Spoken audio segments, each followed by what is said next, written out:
Olá, pessoal! Boa tarde, sejam todos muito bem-vindos a mais uma aqui das nossas aulas do curso técnico de informática do canal Educação, né? Vamos aí na animação, galera, que hoje é sexta-feira, certo? 1º de julho, aí iniciando o mês de julho, que coisa maravilhosa, certo? Próximo aí às férias de vocês, né? Então, turma, hoje nós iremos falar sobre a linguagem C. Hoje nós vamos dar continuidade ao nosso papo que nós estávamos tendo ontem.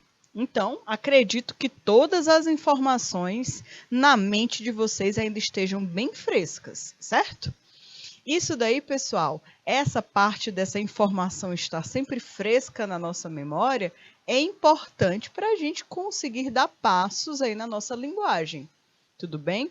Então, turma, a nossa disciplina de hoje, como vocês estão vendo aqui na telinha, é análise lógica de programação e nós estamos falando sobre a linguagem C, a nossa primeira linguagem de programação aqui do curso técnico que nós estamos aprendendo. É a primeira de muitas, tá certo, galerinha? Já tinha até conversado com vocês, né? Alguns alunos chegaram até me perguntar, professora, mas por que nós não iniciamos com outra linguagem? Por que nós não iniciamos com Python, ou então com C++, ou Java? Turma, a linguagem C, ela é como se fosse uma linguagem mãe para muitas outras linguagens. Então, se ela dá instruções, se ela ajudou na construção de muitas outras linguagens, então é importante que a gente aprenda primeiro ela, certo? É como se fosse quase um padrão, né? Eu também, no meu tempo lá do curso técnico de informática, que eu também fiz, depois do pseudocódigo, os professores nos orientaram também a estudar a linguagem C. Então, já é um padrão, certo? Fica muito mais fácil aprender, por exemplo, Java, depois que você aprende a linguagem C. Então, é como se fosse uma linguagem aí de abertura, né? Abrindo as portas e janelas para o mundo, certo, da programação. Então, turminha, ontem nós iniciamos a nossa conversa sobre os vetores. Esse conteúdo ele é de extrema importância. E a aula de ontem foi muito importante, porque eu fiz como se fosse uma revisão dos conteúdos que seriam necessários para você ter o entendimento de como um vetor funciona, tá? Principalmente aí sobre strings, manipulação de strings que nós conversamos. E hoje eu vou recordar com vocês alguns conteúdos que também nós falamos ontem, mas hoje nós daremos continuidade ao conteúdo de vetores. Então, se você não conseguiu assistir a aula de ontem, é importante que você assista, tá bom? E que você, além de assistir, faça os exercícios que estão sendo propostos na aula. Tudo bem? Então, essa tecla, eu estou clicando nessa tecla toda a aula de lógica de programação. Nós só conseguimos aprender a programar programando. Não dá para aprender a programar, por exemplo, só assistindo a minha aula, ou vendo qualquer outra instrução, ou vendo algum aplicativo ou um vídeo. Não dá para aprender só vendo, pessoal. Você precisa ver e escrever e praticar, tá certo? Então, eu até dei a dica para vocês. Peguem todos os programas que nós resolvemos lá no pseudocódigo, lá no início das nossas aulas de lógica de programação, e transcrevam esses códigos para a linguagem C. Vocês já têm informação suficiente, né, informações mais do que necessárias para conseguir transferir os programas que nós construímos para a linguagem C, tá certo? Então, essa daí é como se fosse uma atividade de casa para vocês. E é uma atividade constante, tudo bem? Outro ponto importante, galerinha, que eu quero lembrar vocês, é que toda vez que eu colocar alguma atividade aqui no quadro, eu sempre coloco código no quadro, né, aqui na lousa, para vocês olharem, e eu vou explicando esse código. É importante que vocês anotem esses códigos, certo? para vocês entenderem as estruturas, quais são as palavras principais, até mesmo porque, como vocês já puderam observar, a linguagem C, ela não é na nossa linguagem natural. Ela não é em português, ela é em inglês. E é um inglês técnico mesmo, certo? Muito próprio da área da computação. Então, nós precisamos exercitar a nossa mente para entender o que cada função daquelas, o que cada um daqueles comandos significa, para que essas instruções se tornem naturais, certo? Naturais. A gente só consegue deixar uma linguagem de programação de uma forma natural se nós sempre estivermos praticando, tá bom? Outra dica muito importante para você que se identifica com a área de programação e para você que não se identifica e que está com dificuldade nas aulas de programação. Ou seja, essa dica é para todos vocês.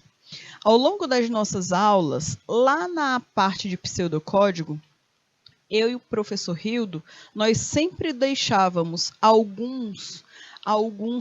um plus, na verdade, para vocês. Às vezes eram jogos, às vezes eram apps, aplicativos, sites. Muitos desses aplicativos, eles te orientam, te ajudam a aprender a linguagem de programação de uma forma bem divertida, tá? Então você vai jogando, resolvendo desafios e você vai aprendendo coisas novas em uma linguagem de programação.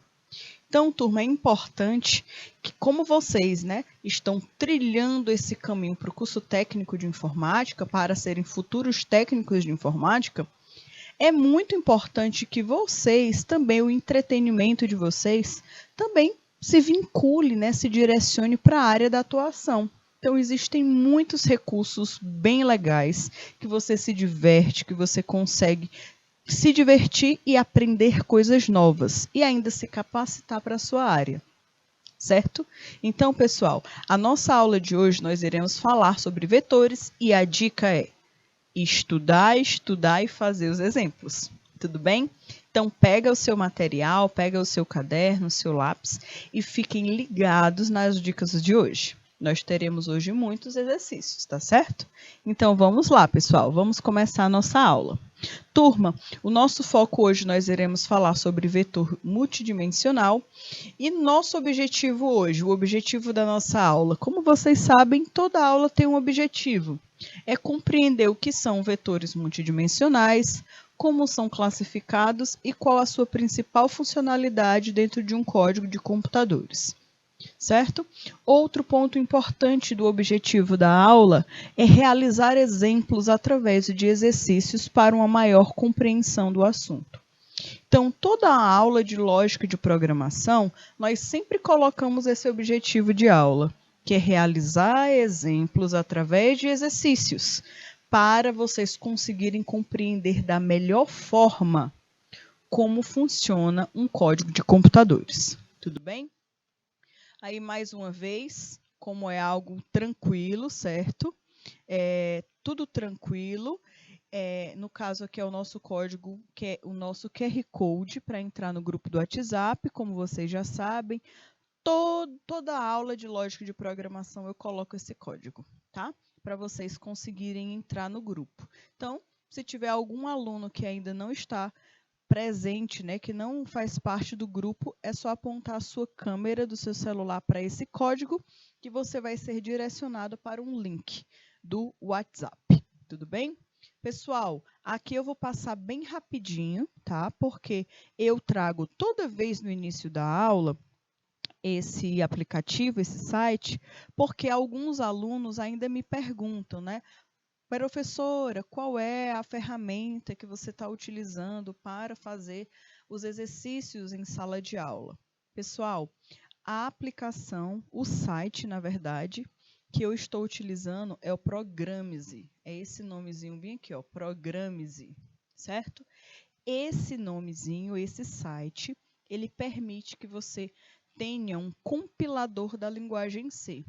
E o mais legal é que se você quiser aprender outras linguagens, fora o C, quiser aprender aí por fora, no seu horário aí, extra, você pode também aprender através desse site, tá bom?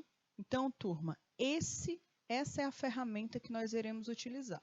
Você pode utilizar tanto no celular, no tablet, no computador, que em todas essas plataformas ele consegue rodar tranquilamente. E o melhor de tudo, ele é gratuito, certo? Aqui, falando para vocês mais uma vez, toda vez que vocês entrarem nesse site, vocês precisam clicar na linguagem C, que é a linguagem que nós estamos trabalhando. Lembrando que linguagem C é uma linguagem C++ é outra.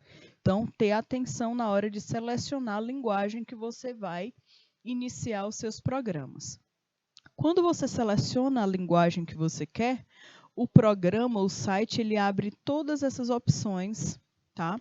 E aí você consegue, pessoal, ver exemplos, ter referências, tutoriais de como funciona o site e o nosso carro-chefe, certo? Nosso objetivo principal desse site é o compilador.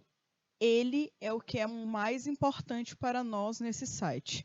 É onde nós vamos escrever os nossos códigos e onde nós iremos executar esse código para ver o código funcionando, tá bom? Assim que você clica em exemplos, por exemplo, vai aparecer vários conteúdos. Olha aqui o conteúdo que nós estamos estudando. Arrays, certo? Eu conversei com vocês ontem que vocês podem encontrar ou a palavra vetores ou a palavra arrays, certo? As duas nomenclaturas se referem ao mesmo conteúdo, tudo bem? Então, aqui você consegue ter acesso a alguns exemplos com esse conteúdo, tá? Então, pessoal, assim que você clica aqui em compilador, quando você clica em compilador, você abre essa página, que é aqui que você vai escrever o seu código, certo? Lembrando que essa é a estrutura de comentários, estou passando bem rapidinho essa parte, porque tudo isso daí já foi conversado com vocês nas últimas aulas, certo? Só que eu sempre trago novamente, porque pode ser que tenha algum aluno que não tenha assistido essa parte da aula, então eu acho importante sempre relembrar. Outro ponto é que normalmente nós temos aqui a programação organizada através de linhas de código, nós temos a estrutura principal do nosso programa, certo? Que é o include, que é a inclusão das bibliotecas, a função main, e nós temos, pessoal, o fechamento aqui, ó, o fechamento do meu programa. Ontem, alguns alunos me fizeram uma pergunta, mas foi quase no final da aula, e eu falei que eu ia responder hoje, certo? Uma das perguntas que os alunos me fizeram foi o seguinte: professora, eu identifiquei que alguns programas existem void main e existem programas que iniciam por int main. Qual é a diferença entre os dois? Se vocês observarem, normalmente, quando nós começamos um programa, que é a função principal da linguagem C, com int main, normalmente, no final do programa, terá o return 0, certo? Return 0. Toda vez que nós temos void main, nós não temos essa estrutura de return, certo? É só mesmo o fechamento da chave. Ou seja, normalmente, quando nós utilizamos int main na função principal, o int, essa função, esse programa sempre vai retornar um número, tá? Sempre vai retornar 0, por exemplo. E quando é void main, ele não retorna nada, tá bom? Não retorna nada. É só isso a diferença, tá? Agora, no primeiro momento, a gente não precisa entrar tanto nesses detalhes. Depois eu vou explicar ao longo das aulas, eu vou explicar com mais detalhes qual a diferença de um e do outro. Mas agora eu quero que vocês entendam que, se você colocar int main, você precisa lá no finalzinho colocar o nome return 0. Se você coloca void main, você não precisa colocar essa estrutura, tá bom? Então, aí respondendo a pergunta de um aluno que foi feito ontem. E aí, turminha, nós iremos iniciar agora, já logo a nossa aula, falando sobre esses vetores, Esses vetores são estruturas organizadas. Ontem eu até dei vários exemplos para vocês utilizando alguns dos nomes de vocês, certo? Então, olha aqui, um vetor, ele é uma variável.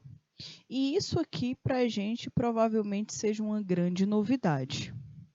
Sabe, quando eu conversava com vocês, que uma variável ela é uma caixinha, que ela tem um endereço de memória, onde o meu computador sabe qual é o local que aquela caixinha está guardando uma informação. Então, normalmente, uma variável, ela é uma caixinha que eu consigo guardar uma informação. Ela tem um nome, né? Vou colocar o nome da minha caixa de nome, por exemplo, né? Eu vou ser bem criativa. O nome da caixa, o nome dela é nome. E aí, turma, essa caixinha aqui, ela não fica solta no computador, não. Ela tem um lugar, ela tem um espaço específico para ela. Ela tem um endereço de memória. Esse endereço, ele informa qual é o local que eu consigo encontrar aquela informação. Eu até sempre falei para vocês, imaginem vocês receberem uma carta, precisarem receber uma carta dos Correios, por exemplo, só que vocês não informaram o endereço de vocês para a pessoa que vai mandar a carta. Dá certo uma coisa dessas? É algo bem complicado, tá? Essa pessoa poderia até descobrir, poderia, mas eu acredito que ela teria muito trabalho, muita dor de cabeça. Então, quando nós precisamos receber algo, principalmente, né, de um outro local que vai ser enviado por uma transportadora, pelos correios, normalmente a gente precisa dar o nosso endereço correto. Aquele endereço é justamente qual o local específico da cidade que a sua casa fica. Ele diz a rua, ele diz o número, o bairro, a cidade, o estado, o país, certo? Então, pessoal, é importante. Então, aqui a variável, ela é um espaço que ela guarda uma informação e que ela tem um endereço. Então, uma caixinha. Só que quando nós vamos falar de vetor, nós também falamos de variáveis. Só que o vetor ele é diferente. Ao invés dele ter uma caixinha, certo? Uma caixinha apenas, é dessa forma aqui, ó. É um local, certo? É um local que tem endereço e ao invés de uma caixinha, eu posso ter várias caixinhas nesse vetor.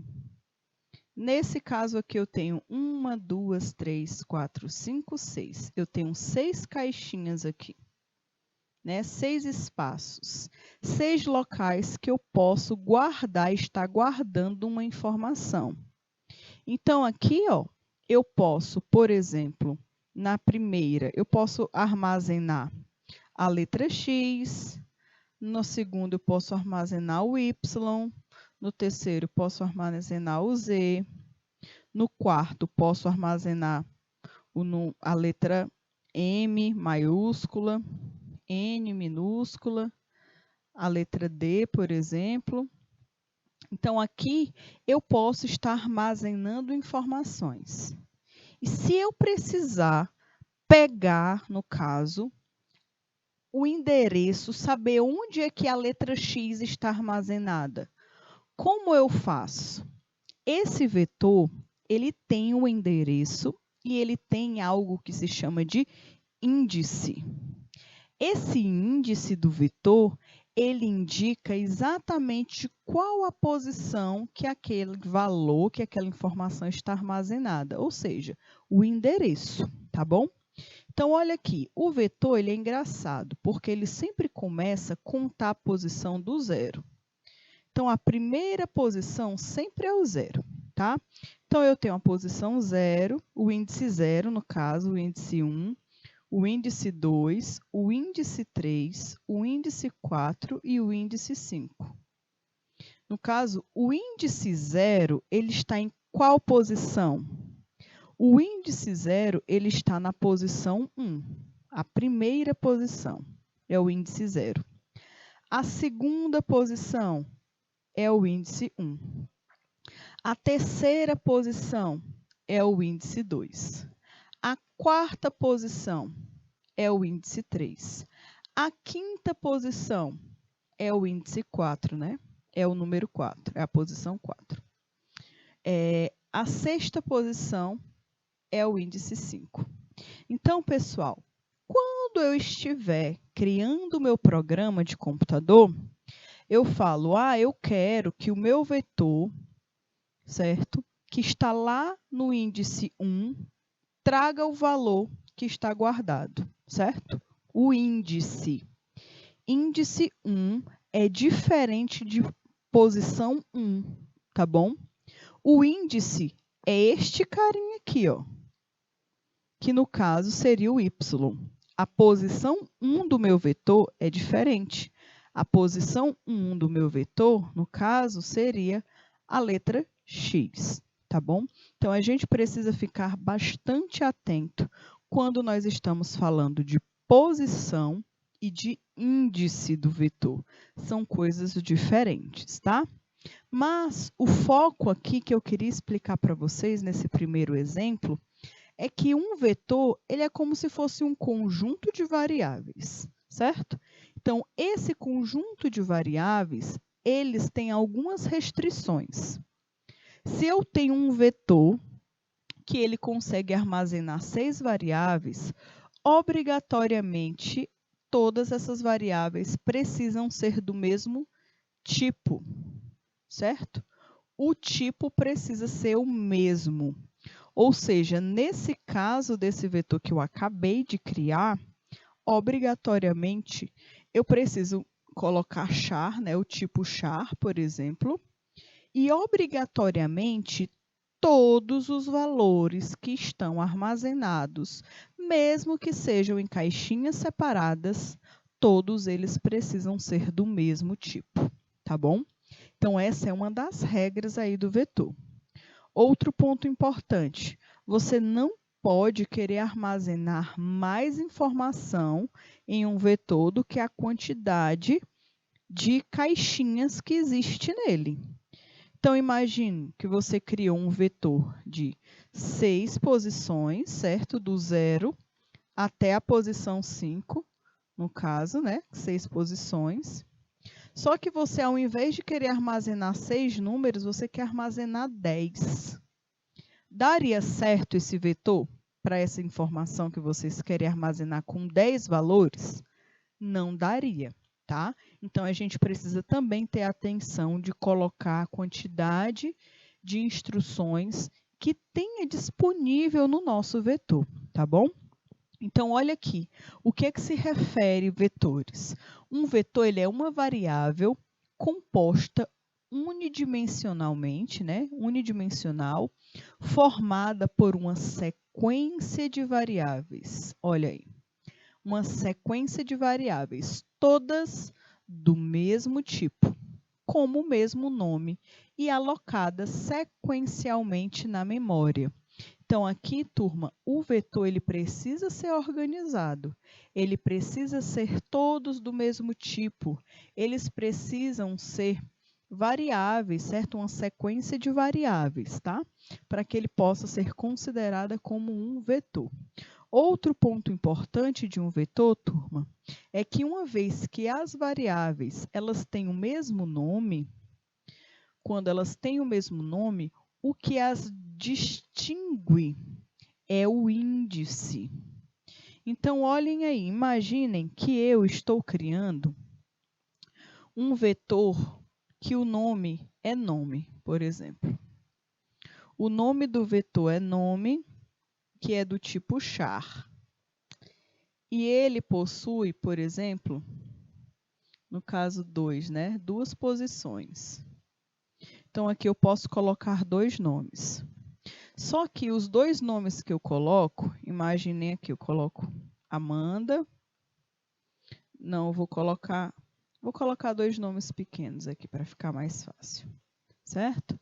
Então, imaginem que eu coloco aqui 2 nomes, coloco Ana e coloco Lúcia, por exemplo. E esses 2 nomes, eles ficarão guardados dentro de cada um desses espaços. Só que, pessoal, quando eu chamo o meu vetor, eu chamo o vetor nome. Como é que eu vou saber como é que eu chamo a Ana e quando é que eu chamo a Lúcia? Se todas as duas informações estão no mesmo vetor. Então, fica complicado a gente conseguir entender qual das duas informações eu quero chamar. Por isso que a gente utiliza o índice, certo? Então, esse aqui é o índice 0 e esse aqui é o índice 1.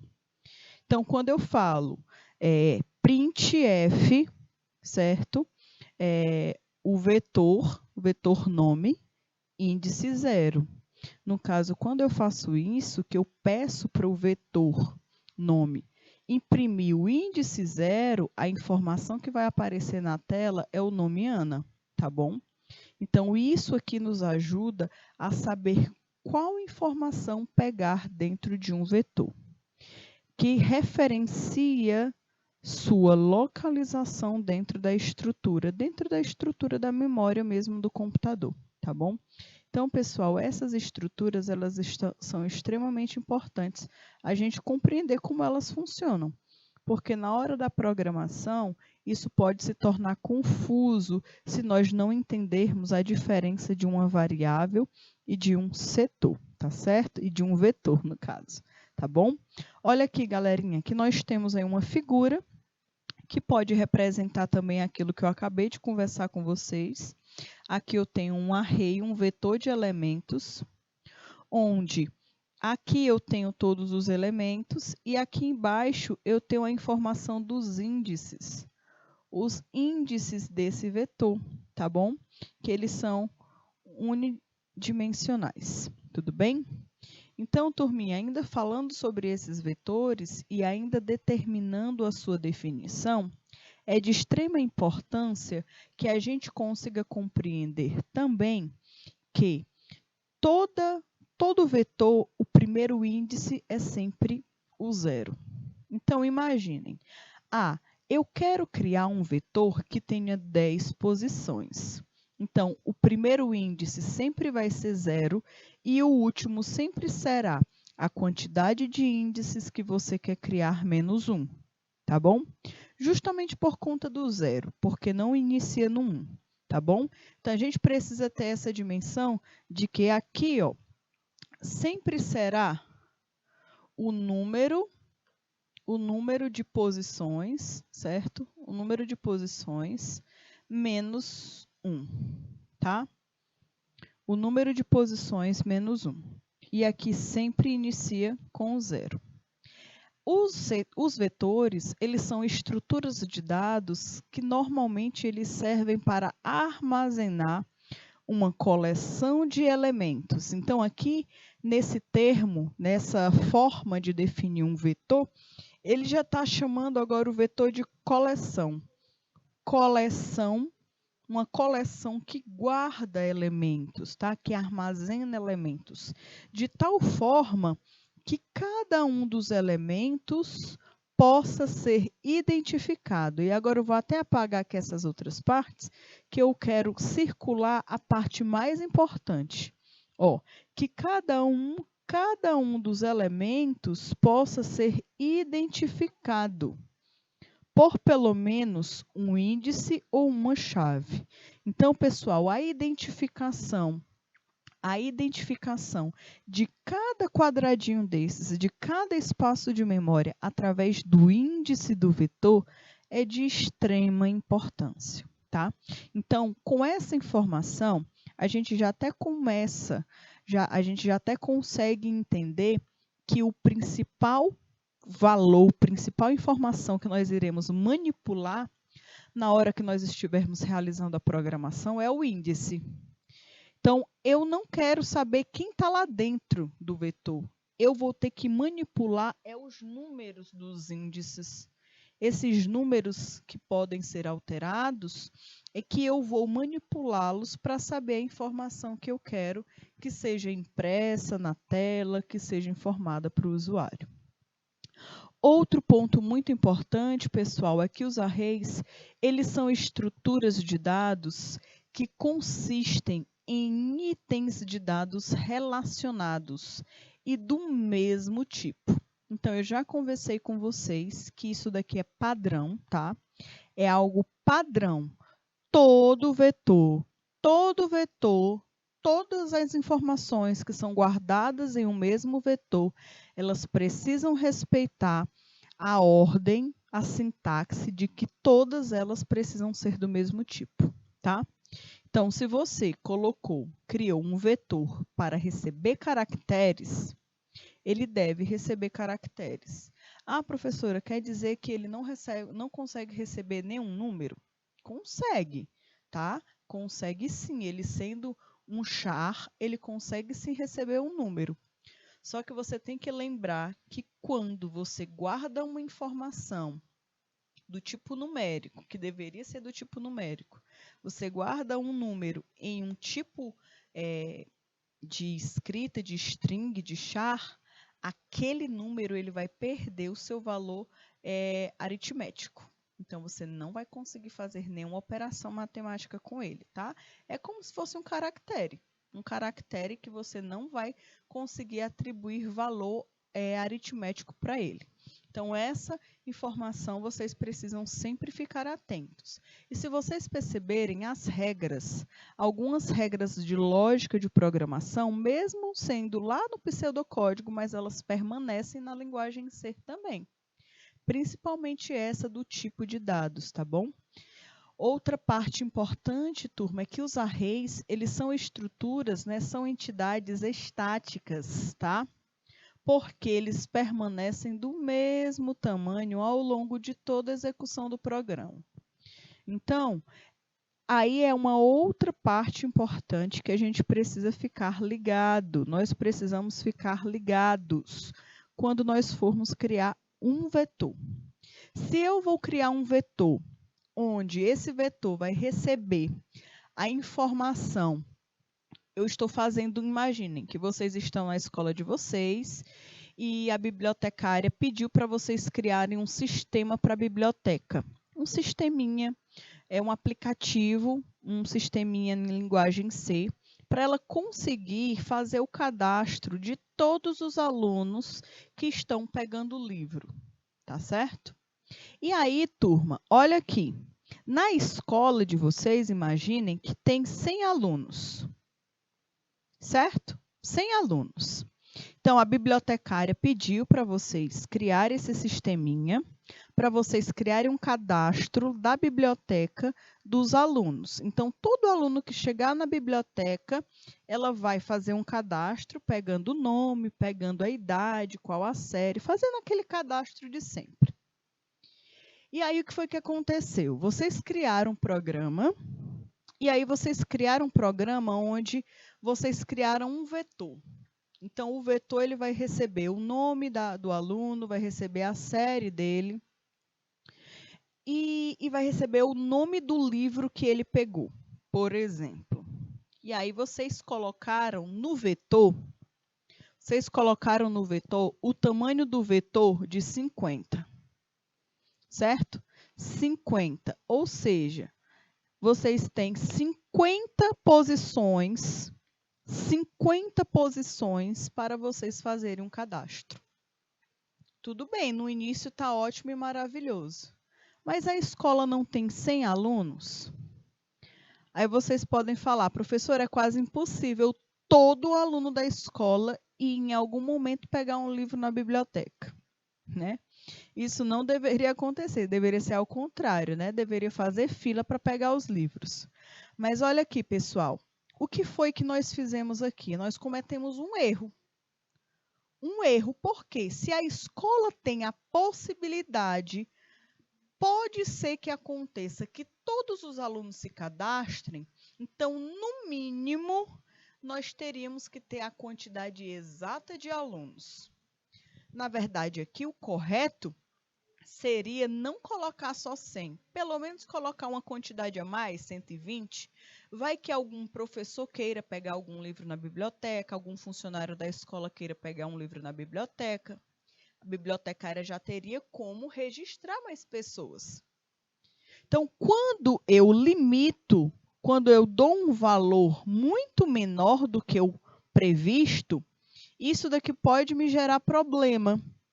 Pode ser alterado? Pode. Com certeza você pode alterar o programa. Mas vejam aí a dor de cabeça que você vai ter para poder modificar todo o programa. Você vai ter que mudar aí toda a estrutura do programa porque você não colocou o espaço suficiente. É por isso que antes de nós criarmos qualquer aplicativo, qualquer programa de computador que seja funcional, que alguém vai utilizar, a gente precisa primeiro fazer uma pesquisa, né? Quais são os dados que você precisa? Aí a bibliotecária fala, eu quero o nome, eu quero a série, eu quero, por exemplo, o endereço. Aí pede várias informações do aluno. Então, você já sabe. Aí você já sabe, então, se ela quer um nome, o nome, a variável que eu vou guardar o nome dos alunos, ela obrigatoriamente precisa ser caractere, né? Char, no caso. Ela quer, por exemplo, a série, tá? Se é a primeira série, segunda, terceira, quarta. Então, eu posso colocar como inteiro, mas também posso colocar como caractere também, tá bom? Não vou precisar fazer nenhuma operação matemática com esse número. Ela pediu o endereço. Então, você vai conseguindo identificar que cada um desses campos possui um valor, né? Possui um tipo, possui uma característica específica. E você precisa começar a pensar nas quantidades. Então, aqui, quando nós formos criar um programa que nós formos utilizar vetores, a gente precisa pensar um pouco, tá bom? Principalmente no tamanho desse vetor. Outro ponto importante, pessoal, elas podem, né, esses arrays, eles podem ser uma classe de armazenamento considerado como armazenamento automático e, portanto, podem ser criadas e destruídas sempre que os blocos em que estiverem definidos forem inicializados e finalizados. Um array, ele é um conjunto de espaços de memória. Então, se eu puder falar para vocês pelo menos fixarem um termo sobre o que são arrays ou vetores, né? Guardem essa informação. Um array é um conjunto de espaços de memória. Um vetor é um conjunto de espaços de memória. Pelo menos escrevam essa frase para vocês lembrarem o que é um vetor, tá bom? É importante, certo? Que eles estão relacionados, certo? Sempre juntos, estão sempre relacionados e sempre precisam estar com o mesmo nome e o mesmo tipo. E quem os diferencia é o índice, ok? Para se referir ao local de um elemento, de um vetor, em particular, um array no caso, especificaremos o nome do array e o número da posição que o elemento se encontra, tá? Então, quais são os dois dados importantes para a manipulação de um vetor? O nome do vetor e o número da posição daquele item, ou índice, certo? Então, essas são as duas informações principais de um vetor. O nome dele e o número da posição ou o índice, ok? Então, galerinha, informações é importante, certo? Fiquem ligados, turma. É importante que vocês fiquem ligados como é que funcionam essas estruturas, tá certo? Até o momento, pessoal, tá dando tudo certo? Estão compreendendo até agora? Querem que eu repita alguma coisa, né? Algum assunto, alguma informação? É importante que vocês me deem esse retorno, porque a partir de então eu vou dar continuidade com o conteúdo, tá bom? Então, se você não entendeu alguma parte do que são vetores, como eles funcionam, quais são as suas estruturas básicas, é importante que você fale, porque eu repito, porque o meu objetivo aqui é que vocês realmente aprendam, certo? Então, pessoal, como vocês estavam bastante acostumados com o pseudocódigo e vocês ainda estão aí no processo de adaptação com a linguagem C, Eu trouxe para vocês o exemplo de um vetor em pseudocódigo e depois nós iremos transcrevê-lo. Eu vou trazer esse exemplo também em C para vocês verem a diferença, tá certo? Olha aqui. Para utilizarmos um vetor em pseudocódigo, devemos seguir o seguinte padrão. Primeiro, nós temos que ter o nome do vetor, tá? E aí nós temos que ter a posição de início, que para um vetor a posição de início sempre é 0, e a posição do fim, que no caso é o tamanho do vetor que eu quero menos 1, tá? Então, é o tamanho menos 1, certo? E o tipo de dados. Então, olha aqui, vamos aí para um exemplo. Declaração de um vetor de inteiros com 10 posições. Olha aí. Então, olhem aqui na segunda linha, o que eu falei para vocês. A primeira posição é o 0. A segunda, né, que significa a última posição, é sempre o tamanho do vetor menos 1, tá? Que no caso é 9. Então, vejam aí, ó. Essa é a estrutura do vetor, ele fica desse formato mesmo. Eu abro colchetes, coloco o número primeira posição, 2 pontos e o número da última posição. Essa que é a estrutura correta, tá certo? Outro ponto importante, pessoal. Quando definimos o vetor, nosso programa criará 10 variáveis. Então, quando eu defino que o meu vetor tem 10 posições, eu estou falando que eu vou criar 10 variáveis daquele tipo. Tudo bem? E aí, turma, todas aquelas variáveis serão do tipo inteiro. Então, aqui eu trouxe para vocês do ladinho o exemplo justamente dessa situação que foi solicitada nessa declaração de um vetor de 10 posições. Aqui eu tenho, pessoal, o quê? Eu tenho o vetor V, tá? O vetor V, que a primeira posição dele é o 0. Ele é do tipo inteiro e o valor dele está zerado ainda. A segunda posição dele, que é o índice 1, ele é do tipo inteiro e está com 0. Assim sucessivamente até a última posição, que é a 9, que ela é do tipo inteiro e que possui o valor de número 0 armazenado dentro desse vetor. Então, se vocês perceberem, nós temos 10 locais que nós podemos armazenar informações. Informações de que tipo? Aqui, nesse vetor, obrigatoriamente precisa ser inteiro. Porque o meu vetor, eu declarei ele um vetor de inteiros. Então, ele só aceita, tá, números inteiros. Tudo bem? Vamos aí dar continuidade, pessoal. E aqui eu trouxe para vocês um exemplo já de array ou vetor, como vocês acharem melhor denominá-los. Eu trouxe para vocês aqui um array já na linguagem C, para vocês começarem a se acostumar com essa estrutura. A estrutura do array em C, ela não é muito diferente, não, do pseudocódigo. Nós temos o quê? Nós temos um array chamado de C, né? O nome desse array é C, e ele possui 12 elementos, tá? Ele precisa ter 12 lugares para armazenar informações. Então, o primeiro elemento é sempre C0, tá? E o último elemento é sempre o tamanho do meu array menos 1, olha aqui.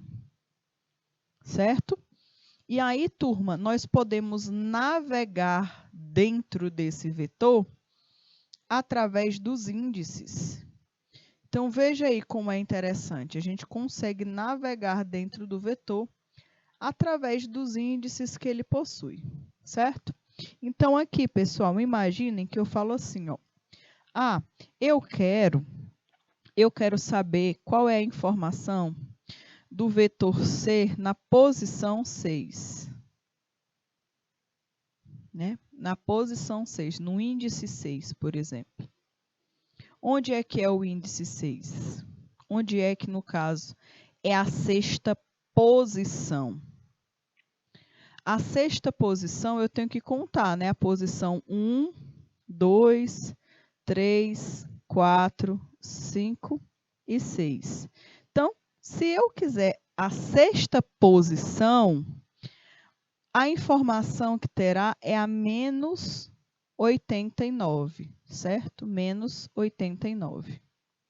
Então, essa será a informação que virá quando eu imprimir, por exemplo, o vetor na posição 6. Por que isso aconteceu? Porque começa do zero, ó. 1, 2, 3, 4, 5, 6. Tá bom? Se eu quero o vetor na posição de número 4, por exemplo, eu conto, né? 1, 2, 3 e seria esse aqui, ó, o 4, tá? Na quarta posição. Então, a gente precisa ficar ligado com relação a essa informação, porque isso pode trazer dúvidas, tá? Pode trazer dúvidas, certo? Então, pessoal, é importante que vocês verifiquem essa informação, tá? Olha aqui outro ponto importante. É sobre os arrays, tá? Sobre os arrays, essa é a diferença dos índices.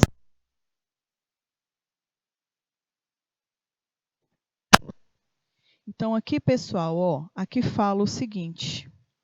É importante observar a diferença entre o sétimo elemento do array e o elemento de array 7, tá? Então, são informações diferentes, tá bom?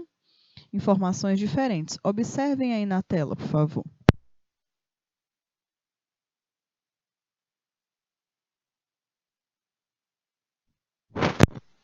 Então, turma, aqui a gente consegue observar, certo? Ok, tá bom. Então, turma, aqui é importante que a gente analise essa observação. Ó.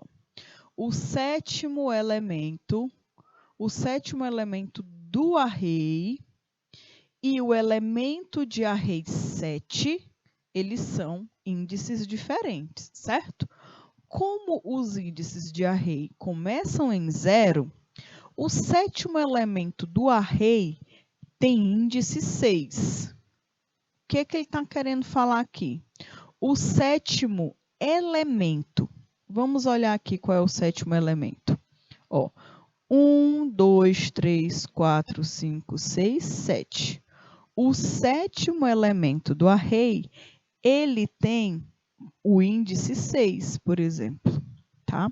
Então, a gente precisa ficar atento com relação a isso, porque às vezes a gente está querendo uma informação e quando chega a informação, ela não é o que a gente queria, porque a gente colocou o índice errado, tá? Outro ponto importante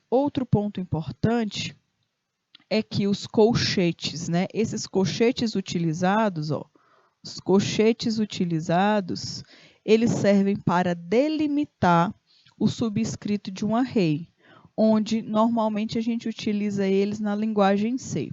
Então, quando eu quero, por exemplo, falar que o meu array inicia com 0, 2 pontos e vai até a posição 9, eu estou falando que o meu array aqui terá 10, né? 10 elementos para guardar informações. Eles têm o mesmo nível de precedência, né? Do operador, que é chamado de função parêntese. Então, ele é muito parecido. Como é que funciona o parênteses também dentro da linguagem C? Mas nós utilizamos os colchetes quando nós estamos falando de vetores. Aqui, turminha, eu trouxe para vocês a declaração de alguns vetores. Eu tinha até conversado com vocês ontem, mas eu acho importante retomar também essa informação, porque foi o primeiro contato que vocês tiveram com esse tipo de declaração de vetores, tá? Então, como é algo novo para vocês, eu acho importante que a gente, né, consiga rever essas informações para que elas fiquem fixadas na nossa mente. Um ponto importante, como eu faço a declaração de um vetor na linguagem C? Primeiro, eu coloco o tipo que aquele meu vetor terá. É muito parecido com a declaração de uma variável, na verdade. A diferença entre a declaração de uma variável para a declaração de um vetor é que no vetor eu preciso determinar a quantidade de posições que serão guardadas na memória, certo? É a única diferença. Então, aqui, por exemplo, nesse primeiro exemplo, eu tenho um vetor que tem o nome de números. Esse vetor números, ele é do tipo inteiro. E aqui eu posso guardar 10 números, né? Eu tenho 10 posições, 10 caixinhas para guardar informações. Nesse segundo caso, eu tenho um vetor do tipo float, que o nome dele é números reais, e aqui eu tenho somente 4 posições. Então, eu só consigo guardar 4 informações, certo? Outro ponto, eu tenho aqui um vetor do tipo char. Esse vetor do tipo char, ele tem como descrição a palavra nome, e o vetor nome, ele terá 10 posições. E nós temos, por último, algo bem especial que eu trouxe para vocês, que é algo que ele é mais comum do que a gente imagina, e eu preciso que vocês tenham bastante atenção com relação a isso. Quando nós declaramos um vetor, onde eu coloco o seu tipo, por exemplo, char, dou o nome do vetor, e aqui tem 2 conjuntos de colchetes, o que isso está significando? Primeiro ponto. O primeiro colchete, ele significa a quantidade de elementos que serão guardados nesse vetor. Ou seja, aqui eu terei 4 caixinhas. Só que cada caixinha dessa, eu posso escrever uma palavra que tenha até, no máximo, 20 caracteres. Então, aqui eu estou delimitando a quantidade de letras, por exemplo, né? De dígitos, no caso. Dígitos não, de caracteres. Acho melhor colocar caracteres. Então, aqui eu já estou determinando outra informação. Então, aqui, ó, eu posso colocar, por exemplo, como aqui embaixo está mostrando, né? Eu tenho uma informação, 2, 3 e 4.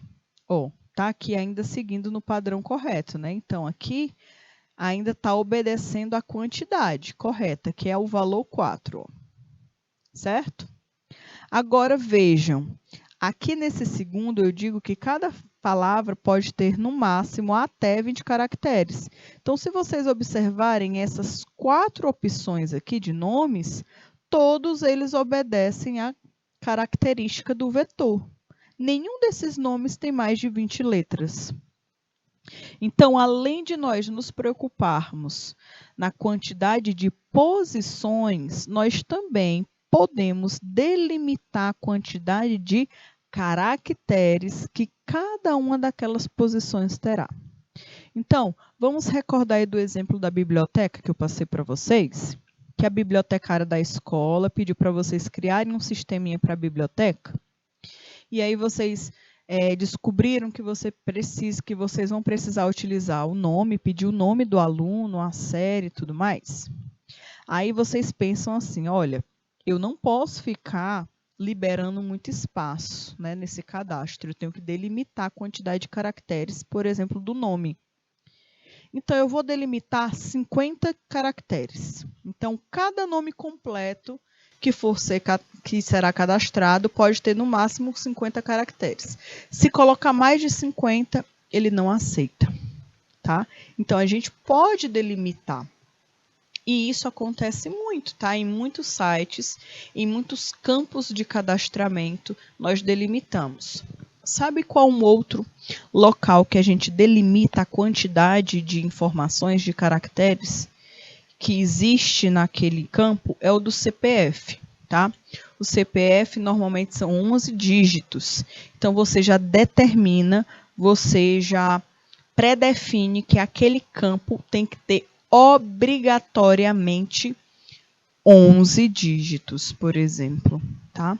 Então, turma, essas informações de tipos de dados, de determinar a quantidade de caracteres, elas têm uma finalidade na parte prática mesmo, tá? Na vivência de um software final, utilizado aí por empresas, por vários lugares. Então, cada um desses existe um objetivo. E aqui, pessoal, eu tenho essa primeira parte aqui, esse primeiro quadrado é da declaração, que eu já expliquei para vocês. E esse segundo quadrado, ele é da instanciação.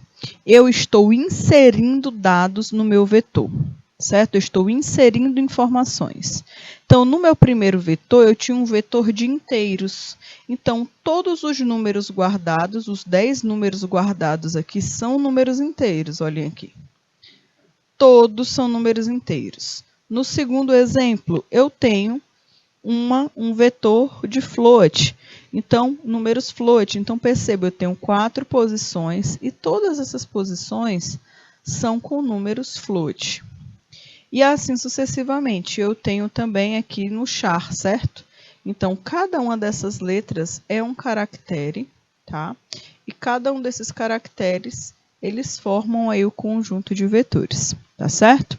Então, pessoal, esse nosso primeiro momento nós estamos falando de vetores.